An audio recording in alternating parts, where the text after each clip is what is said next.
Hi, I'm Louise Ashworth from LA Training Academy, Creating Salon Success. I'm here today with Rob Taylor from O114 Marketing. Hello.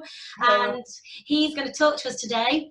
We're going to do some myth busting all about Facebook. So if you want to just introduce yourself, Rob, and tell us a little bit more about yourself and what it is that you do, please. Yeah, cool. So I'm Rob Taylor. O114 Marketing is my marketing brand that I set up predominantly to help smaller businesses understand and get to grips with modern marketing, if you like. So to not be scared about owning and doing their own marketing, because ultimately no one knows about your business more than what you know about your business. I don't want people to be scared about the platforms or the tools that it can take to really make that business happen for you. So yeah, I do a lot of stuff on Facebook, a lot of strategic work that helps people paint their own picture of where they want to go in business, because I think that gets forgotten sometimes. Yeah. I've got a community on Facebook that talks all around that. And yeah, it's just generally helping smaller business build a business that they want. And sounds good. It is quite scary doing your own marketing, and even though you know your business the best, sometimes it's about how to put it out there and using things like Facebook in the correct way and the best way for you. And I've been a culprit of this, just going hell for leather straight on Facebook, thinking, well, I've put posts out there, I've done, but there's no plan behind it. Obviously, I've been on one of your Facebook courses, Rob, so it's a little plug for you there. But and I have learned the importance of the strategy planning, and obviously that's another subject I know altogether. But so what is the first myth that you would say about Facebook that we can address today? Let's try and bust some myths. I think to your point there, though, just before we get into that, is Facebook has changed and continues to change a lot. It is a minefield. The business owner using it doesn't have a basic grasp of it, they can get left behind. Yes. Facebook's what, 12, 15 years old now? Oh my gosh, scary. I know. A lot of people still, through no fault of their own, still use it as if it was 10 or 12 years ago, when it was all free traffic and it was sending everything, everyone would see your message that you have to put out, and it's evolved over time. And I just think a basic grasp of that can take you far ahead of your competitors and build you a solid base before having to get specialists in and work yourself. So a lot of what I hear are sort of common myths. And the first one I think would be that my customer isn't on Facebook. Yes, I do hear that quite a lot as well. You've got a percentage of your clients for us in salons that are on Facebook. Obviously, you've got different generations, and then you've got a certain percentage that are not, or it seems that way. So. Yeah, exactly. And I think when I hear this, I mean, we're in Sheffield doing this now, and I did a little screen grab before we came on here just to sort of research this. And within 10 miles of Sheffield, there are 800,000 people. Wow. Now, within that 800,000 people, I'm quite confident that there's some of your customers in there.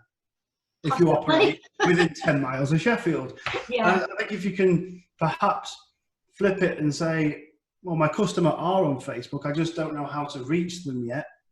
It'll help you approach it differently than just saying my customer aren't there.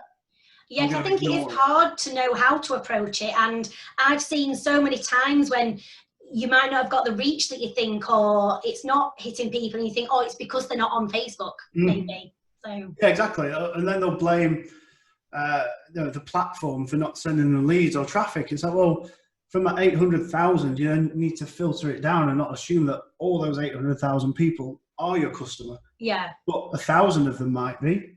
So you can then drill down into that quite easily and find the 1,000 people that you want to see. Now, we'll come on to this shortly with it's not expensive, but the more you can filter that down for a very small amount of money, as we showed in the training that you came on, you can reach a lot of people that are relevant to your business. And I keep using this word relevant. It's about making things relevant. Not everyone's going to be your customer. But if you can find a specific and relevant group that are, or have the best chance of being, then pitch to them. I suppose that comes back to that target audience, doesn't it, as well? Like we need Exactly. I see a lot of people recently sharing their page to their whole friend network saying, I'm a small business, will you like my page? Oh no, I've seen that as well. And That could do more harm than good, because if you're telling Facebook that 100 of my friends from across all demographics of my friends list like my page, that dilutes what you're telling Facebook your page is anyway. So right, they know who to show it to. So if it shows it to 100 of the Daves from your friends network who aren't really your ideal customer, what's the point? Yeah. So only focus on getting the best people on your page, or the relevant people on your page, not just getting thousands of people. So really, it's not about the quantity. It is that famous saying, quality over quantity. 100%. It's about the quality. I'd rather have 1,000 potential customers than 10,000 people that make my page look good, but it's just vanity. Yeah. 1,000 people who are potentially going to be a customer, brilliant. So I'd focus more on that rather than just getting likes for likes' sake. Yeah, that's a good point. Does that make sense? Yeah, definitely. I think it's really important, and I think we all fall foul of that a lot of the time, thinking, oh, I've got 50 likes, or I've got this, and it's a bit of a buzz. But maybe if you get one customer from, I don't know, a very limited amount, actually it's better to get the customer than the likes. If you get 50 likes but no customers, exactly, pointless and a waste What's of the time. Point? So just focus on getting the relevant type of people. Right. So it's a lot better. I like that point. Good. Yeah, it's good. It's a good one. So definitely. I think another one that we sort of go on to, that I hear quite a lot, maybe more in B2B. Right. Okay. But certainly some B2C as well. So just for the lingo, just for those people. Oh, sorry, yes. Or business to customer, is that? Yeah, business to consumer or business to business, yeah. Okay. Is that business owner will say, well, I don't use Facebook for business. And I don't agree. Okay. I think if you think you do or you think you don't, if you've got a Facebook profile, you're using that for business. Fair enough. So you're saying that even on your Facebook profile, your personal profile, not your business page, that you should still, that is still almost using it for business when you're a business person. Yeah, even if you don't think you are. I mean, the first thing that you do when, I don't know, you book into a restaurant or an independent garage or an independent bar, you will go to the Facebook page. Yeah. You'll see who's running it or managing it. Then you'll click to their profile. And if that profile is full of things that you don't agree with, that's going to give you an opinion of that place before you've even sampled it. Yeah, and if that's negative, you're not going to go, are you? Exactly. So you need to be careful, especially in today's day and age, where your personal brand, your personal opinion, while it's important to have one, you need to appreciate how that can potentially negatively impact your business as well. Even if you say, that's my business and that's my personal, the two have never been more linked than what they are now. Okay, that is something to think about, isn't it? Because we can all get on Facebook and have a little rant about something, can't we? And I guess you've just got to be careful who or what you're ranting about. I'd say so, yeah. So if you think you're not using it for business, but you're posting controversial political opinion, for example, that you think, oh, unless your Facebook profile is totally locked down and private, that can be seen. And it doesn't take long for you to connect that business to that person. I don't like that person. Yeah, people could love what you do, but if they don't like you or like what you stand for, it can turn someone off, can't it? So exactly, and I think in your industry, you've got a huge opportunity to position yourself as, you know, the personal expert. Absolutely, it's a very, I guess it's like an intimate relationship always you have with your customers. Yeah. So why not get known on a personal level? Yeah. And share that opinion and share your expert position and your skills to a group of people who are relevant to what it is you want to do in the first place. I think, I mean, for this industry that we're talking about here, huge opportunity to use your personal profile. Yeah. To build up business. I do agree with that, because I often say to my staff, you know, a lot of what you do in the salon, the treatment is probably only 20% of why that client comes back. They are literally not buying into you, because that sounds awful, but they are coming because they like you and like what you do, and what you do is almost a sideline. But you know, a lot of my clients come for the chat, we have a right laugh, you know. It makes work worthwhile, kind of thing. And I've got some really good relationships, and I suppose Facebook is a time now that we can use to, build those. And what better time than now? You know, we've got to keep those relationships going, and Facebook is one of our only channels. And that's now what you need to start. You know, this is recorded during a time when a lot of people's markets have disappeared. People aren't buying things anymore at the moment. Yeah. So use the platform now to start giving tips from your personal profile. Start sharing, liking, commenting on your customers. If you're friends with your customers on Facebook, start just connecting and engaging with them on a personal level. Yeah, if they're out cooking a barbecue or something, comment on it. If they're, you know, what they're doing, just make yourself aware without just saying, do you want to buy my stuff?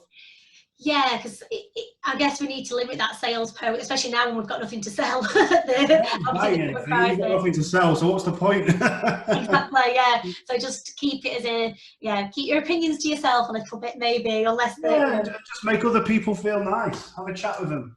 We've gone out of our way here to have this chat. It's great. Yeah, absolutely. It's just nice to stay engaged and stay communicated, and it's never been easier to do that. So yeah, I must admit I'm getting quite into this Zoom calling. Before this lockdown, I found Zoom a little bit scary, whereas now I'm like, yeah, let's have a Zoom call. I think this is my 4th one today, actually. Is it? Wowzers. Yeah, it's amazing, and I hate being on camera. So. Oh dear, well, you're looking all right. You're okay. You can pull it off. So yeah, I think it's changing times, and you need to grasp the free bit of Facebook, which is your personal profile, and I think there's huge benefit in that. People buy not only from people, but they buy from people like themselves. So if you're putting out that personality and that positioning that you want to put out there, you're going to attract people that are like that. Right. Okay, that's good to think about.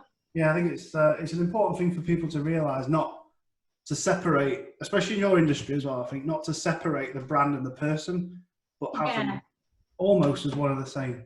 Yeah, because I think you sort of, I fell foul of that. You know, my business page is for business and my personal page is for personal. But, you know, if you're out with friends and you don't want to have pictures of you, you know, I don't know, you're advertising being healthy and then you're going out and, I know we all like a little drink, I'm not saying that, but you know, I'm letting it all out now.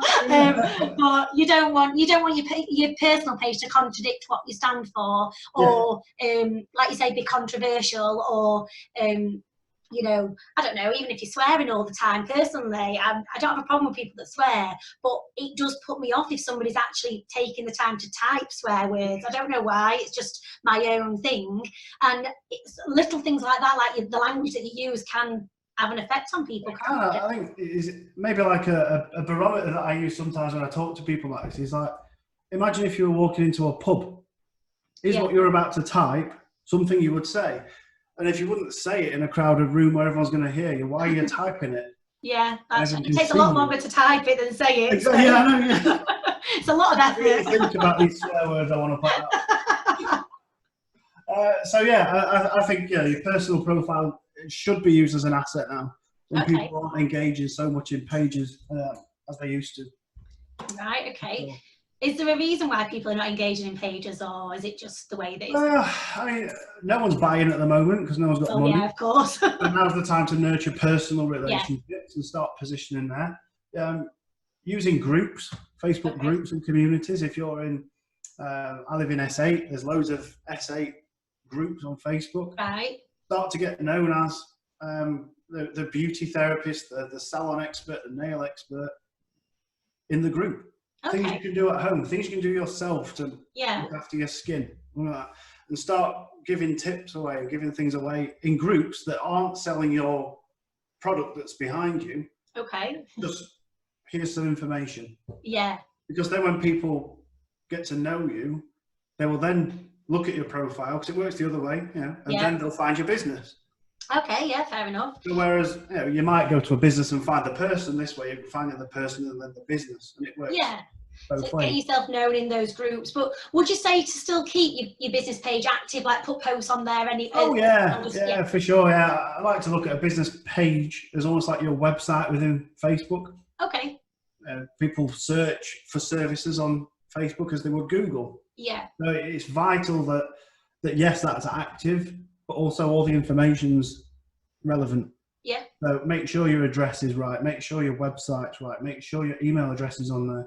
Okay. On your personal profile, make sure you're listed as an employee of that business page, so people can hop from your personal profile to your business. Oh, okay. So make sure that you're almost like if you look at my profiles, my personal profile, I always use it as a business asset anyway, but that's just because I work in marketing, so I have to in a way. Yeah. But I've got pictures of my kids on there. I've got pictures of Sheffield United on there. I've got pictures of when I used to DJ on there. I've also got pictures of me delivering professional training. Right. Because that's the personality of me, and it makes sense for me to share that. It doesn't bother me that people know I'm a Sheffield United fan or I've got 3 kids. If anything, it enhances the position to a group of people that I would work with. Yeah, you're more appealing to people, and exactly what you do, and just be yourself. Yeah. But make sure you can get from your personal to your business page. From your personal profile to your business page. It's mine, actually. Yeah. I can see you thinking. I am. Everyone check their page. See if you think, are you an employee of your salon? I'm actually wondering if I am. I will be by the end of this call. Yeah, there you go. Go check. Yeah. So, but yeah, I think just sort of moving on to that and talking about the pages stuff. Another myth that I hear is that it's the assumption that Facebook should be free. Right. Done as a living. And it's just not the case. But I think if you can meet someone in the middle, you don't need huge budgets, you don't need thousands of pounds a month. Good to know. If you can contribute just a little bit by defining from myth 1 your audience, and focusing that down as much as possible, it won't cost much at all to start building relationships with those people. Right, and is that through Facebook ads, or what about that boost post that people often press? I prefer Facebook ads. I would always just say that. I think the boost has got a bit better, but I still never use it. It just feels like, for me on the boost button, it just feels like you're in a pub and you're pressing start on a Bandit or something. Right, okay, fair enough. Well, yes, you can put an audience to it. Right. There's way much more you can do from Ads Manager, which is the back end of Facebook. So I suppose, leave the boost button alone and create your audience in the Facebook ads. Yeah, I mean, you can't break it. You're not going to break Facebook. Okay, that's good. Even if you're a complete novice at it, you're not going to pay for anything until you've set up your own account there. So you can go around and play with it. Right. It's a simple process that Facebook guides you through, because they want to make it easy for you to give them money. Yeah, fair enough. It's a business. They're going to make the process as easy as possible. Yeah. And then from a user point of view, so us going on Facebook, looking at posts in a social manner, Facebook only wants to show us the things that's relevant to us. Right. So it's in Facebook's interest to have the best available targeting for that to happen. And I think another thing you can do through Ads Manager that I don't think you can do through boosting, you can turn your ads on and off at a certain point during the day. Okay. So you can say, I don't know, if someone is on lunchtime at work, you could put out something then about a special offer you've got, or things to do, or 15-minute tips, things you can do on your lunch break to look after your skin, something like that. But you can turn that on at lunch and off at the end of lunch. So any of the small budget that you have is only getting spent when you want it. Side of things will keep it going. Right, okay. Forever. And yeah, I don't get too advanced about it, but it's kind of like, you need to think about when it is that your customer would be in the right frame of mind to hear from you. Yeah, I suppose for us, if you're appealing to our customers, if they're working, they're going to be at work half the day, so most of the day. So if they've got kids, they're going to be putting the kids to bed. So you've got to get the timing Yeah. right, I suppose. So why have an ad running at 3 o'clock on a Thursday afternoon? Why post things then? Think about it from your customer's perspective. Yeah, if you've got kids, they put the kids down. It's 7, 8 o'clock. My missus looks at Facebook 8 o'clock at night. Yeah. So if she'd had a stressful day, she wants to pamper herself, or it's a gift from me to her, I want to pamper her. I don't do it often. Oh, well, now it's on video, you've got to do it more. You can target those at 8 o'clock. Yeah. A perfect gift for her, you know, do it around Mother's Day, around Christmas, around birthdays. You can target people whose birthday it is. Easter gifts, you know, anything like that. You can build solid campaigns around. So it's not just you saying, buy my stuff.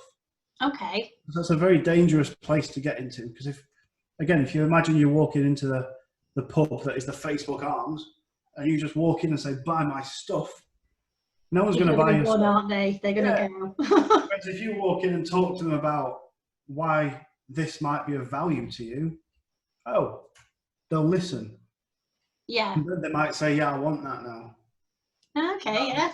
So it's limiting your sales posts then to, again, building a bit of engagement, chatting, giving value. Yeah, for me, the free stuff should be about case studies, opinions, content. You know, I saw this blog, I thought it might be relevant to you. Yeah. Uses of your product. Right. You know, 5 things you didn't know you could do with moisturizer. I'm sure there's many more that I don't know, but it's simple things like this that are engaging. Right. You know, not quite as far as the clickbait stuff, because that's annoying. Okay. But if it is value stuff, you know, you could go to your bathroom cabinet in the morning and say, things to do with leftover cream, whatever it is. Right. Show me and share that. Yeah. Because you're starting to build personality and you'll start to build engagement. Right. And then when you do put the sales ad behind it for 20 to 50 quid, you're going to reach all the people who've just engaged with that based on certain criteria. And for a small budget, you can then get them because they've already engaged with you. They know who you are. They like your content. So now it makes sense for them to see a promotional ad from you to say special offer or buy now or test now. Right. And then get traffic to your website. So you've really got to join that customer journey up and not just say, buy my stuff. Okay. So would you say keep some of the organic posts that you're just putting out on your page, like daily, or having a content calendar to put lots of engaging posts out on the top tips, how to, whatever, and then do a paid ad behind that, so almost have a structure to it? Structure's vital. I've noticed you do a content calendar, which I think is great, and I think your group members should use that. Thank you. Just build engagement, doesn't it? Just trying to get everyone active. It can be hard to find inspiration sometimes if you're not feeling it. Yeah, that's true. On one day, I don't know what to talk about today. There's many times I've set that time aside with no prior plan and then gone, what do I do? I don't know what to say, because I've almost felt pressured, whereas if I've never been a planner, so for me to plan, it's massive. But just to take some time out and actually think, right, okay, it's, I don't know, hashtag National Spa Week, what can we base around that, or hashtag National Massage Week, and try and make your posts relevant, I guess. That's what I try and build it on, just to get engagement. And that's great. I mean, find the national event like National Massage Week or whatever it is. It sometimes just gives you a bit of Mother's Day or Christmas, the huge ones, but then there'll be sector-specific events that you have to get on. It just gives you something to work to. So if you don't know what to do, you can use these as a bit of a prompt to build a strategy around that, with an offer at the end to book a massage or whatever. It's just persistent. You've got to be persistent about it, because if you don't want to be known as that one that always tries to flog us stuff. Yeah. Oh, Louisa's posting again. She's trying to sell it. Here she is. It can't be that. You don't want to be that guy or that girl. Yeah, fair enough. Girl for something. And be a leader in your field, knowing about your industry, because that's what people will connect with. Yeah, I like that. That's a good point. So it is still a bit of a minefield, but I think you've definitely given some clarity around that. So getting some structure, to your engaging ads and then get a Facebook ad at the back of that, and you can do it quite simply just by playing around, getting your audience from your myth one, and targeting the right people. Yeah, and it's not going to happen. It is a new skill. Using Facebook, it requires time, and it's not just going to happen overnight. But I always sort of think anyone can sit in front of a piano, but it doesn't mean you can play it. Yeah, true. Anyone can have a Facebook page, but it doesn't mean to say it's going to work for you. But if you practice and keep going at it, it'll start to pay dividends. But just appreciate that it's evolved. Facebook is a business too. So therefore, if you can just feed it a little bit, it doesn't have to be expensive, you can get a lot out of it. But it comes back to just identifying who it is that you want to serve in the first place. Because if you can identify that, the rest becomes easier to follow. Fab. Sounds good. And if you're that stuck, then you can just book on one of your courses, can't you? And get a bit more clarity. Because that's what I did. There are Facebook courses out there. Yes, I run them, and I will be running them again. There's others out there. So just don't be scared. Just get started. And ask questions, because a lot of people are in the same boat, and a lot of people will help, won't they? So exactly. There's help online on Facebook in the groups. On LinkedIn, there is support out there. Yeah. Just don't be afraid to do it and just get started. Fab. Sounds good. So have we got any more myths to bust? I think I've sort of done 3 and 4 in one. I said that myth 3 was Facebook should be free, and then I have myth 4 that Facebook ads are expensive. So we've kind of covered them both. But yeah, and I sort of came at that from my days as a club promoter. Okay. When we used to send flyers out and everything was in print. Yeah. And we'd get a box of 5,000 flyers for about 150 quid plus 150 quid design. So that's 300 quid we've spent there. Yeah. But then have 2 members of staff on, I don't know, £9 an hour or something. So that's 80. They were paid well. I can't remember what they were paid actually. I'll make it sound like I was generous. For 2 of them, so that's £18 an hour there. Yeah. If they did 10 hours, which is realistic, that's £180 plus the £300. So you've spent £480 there, just like that. Fair enough. And that is to blast 5,000 flyers to anyone. Yeah. Now, Facebook is unlimited. Yeah, exactly. And for half that amount, for 190 quid, you could reach a heck of a lot of people that are relevant to your business on Facebook. Wow. Thousands and thousands and thousands. So when you think about it like that, I mean, my people in my group know that I am a big advocate of leaflets. I'm not going back on anything that I've said, but you've got to use every platform available to you. Yeah. Nothing in isolation. If leaflets are working, don't stop. But Facebook's working too. So I think you've got to, there's that much available to you these days that you've just got to take advantage of everything. And you've got to put money behind, like, you've got to think about the monetary side. If you're going to spend like, £500 on delivering leaflets, then you've got to look and think, hang on a minute, can I reach, what's going to be my reach on Facebook if I can do this? Yeah. And you've got to, And you can see that before you commit to spending it. So you can say, okay, £200, I can reach this many people. Wow. For £500, I can reach this many. Yeah. And then work it out and think, okay, well, my customers engage more with print. Do they engage? Yes, but it's about appealing to those, like you say, sorry, I think it just broke there. Sorry, what did you say? That's right, you're back. I was saying it's a trade-off. You need to sort of match up that £200 in value on Facebook versus the £500 here. Because it might be that you get 5 times as many jobs from print. Yeah. So you've got to, I think you've got to come at it from all angles. And if you are, like for me, my salon is in a village, so it's a very localized business, but I still do a lot on Facebook, and I do, I have a lot of people engaging, and people actually like that activity. People like to get involved in what's happening and know more. So you've got to appeal to both audiences. So if myth 1, some of your clients aren't on Facebook, then fair enough, but you've got to, don't think like that. You've got to think, like you say, that, those ones might not be, but those ones will be. Yeah, exactly. So a portion of them will be. Yeah. Just get known and get figuring it out yourself without risking anything. Absolutely. You're just there available. Fab.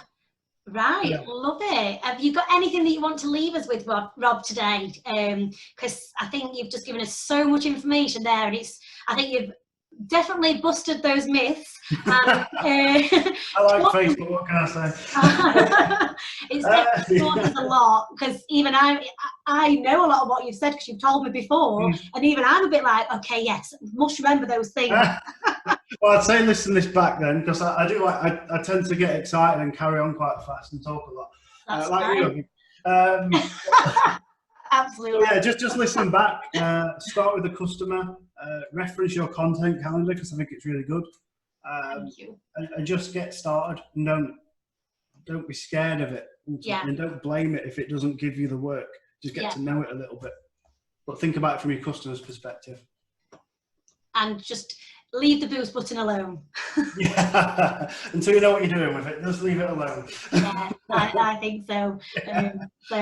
Oh, thank you so much for coming on, Rob. I think it's so useful. And if you're happy for people to join your group, your Ode 1 for Marketing, if you send me the links and I can put those in the comments, and then people can just join your group, if that's all right. And then if you have got any questions, you're more than welcome to ask me, but I think you'll be much wiser directing them to Rob. So yeah, if that's all right with you. Yeah, fine. I'm happy to help. Yeah.